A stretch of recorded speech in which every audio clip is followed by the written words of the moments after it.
Hi guys, I'm Young. I'm using a A6400. I want to also introduce you what I think is probably one of the best prime lens to get for Sony a6400 or anything with E-mount. And it is Sigma 16mm with f1.4.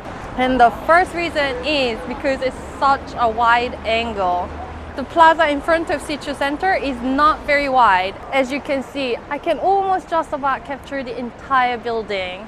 And even when I'm holding my camera, and of course in this kind of situation, probably f16 is better than f1.4. Oh, and of course that bokeh. Back at 1.4, and you basically really get the focus on your face or your subject that you want to highlight.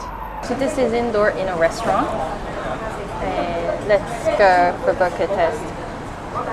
Oh.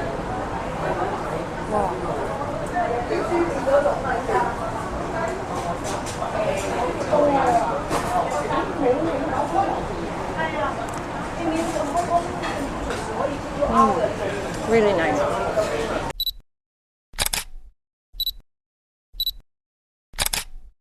And the sun is finally out. Yes. This is the name of the center, and now let me change the focus by pressing a display. Wow, that's fast. And of course at f1.4, it is a bright lens. So let's go inside and I'll show you what we can get.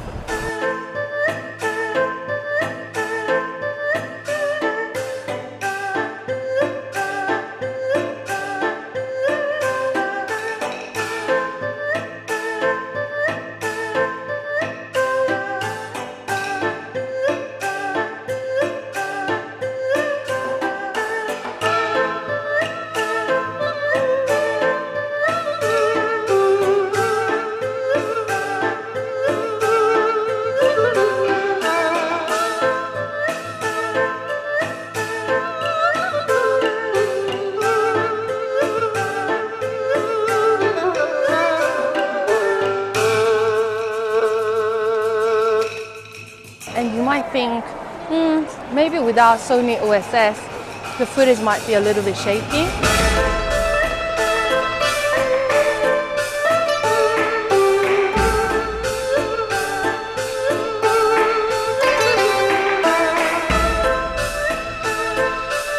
But I do have a zoom OSS lens. It doesn't completely eliminate the shakiness. The advice that I can give you to get rid of any shaky footage, first, don't move the camera. Maybe like sit it down, shoot somewhere, and then move around and then shoot other scenes. And second, if you really want non-shaky footage, then get a gimbal. And the cost of this lens is relatively cheap compared to other lenses available for Sony E-mount options. So basically where I check the price of the lens is at price.com.hk. Actually, I do find Hong Kong, the lenses are a little bit cheaper, especially the ones that are not newly released. Okay, now I'm in auto mode, which is f3.5 right now. So now I'm going to go into about 3 considerations that you should really think about before purchasing this lens. Let me now switch back into my backup camera, which is mobile phone S10 Plus. So first you can see the crop sensor camera for Sony is actually pretty light and small.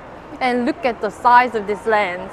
I mean, it is sort of inevitable because it is like f1.4, so it needs to have many glass layers to actually come to that kind of technology. So this lens is actually quite big. So if you're thinking about traveling a lot with this particular camera, then you just need to be a little bit mindful about that. And because this lens is quite big with a lot of glass inside, it is quite heavy. It's above 400 grams, the exact number here. So hope you guys found this video useful in thinking about what kind of lens you want to get with your new camera, or what kind of new lens that you want to add to your collection, which I'm sure I'll start collecting some lens too. And thank you so much for those of you who actually gave me a lot of tips. It really helped me to understand what I want for my own needs. And if you guys want to see more of cool gadget reviews, please don't forget to subscribe and like this video. See you!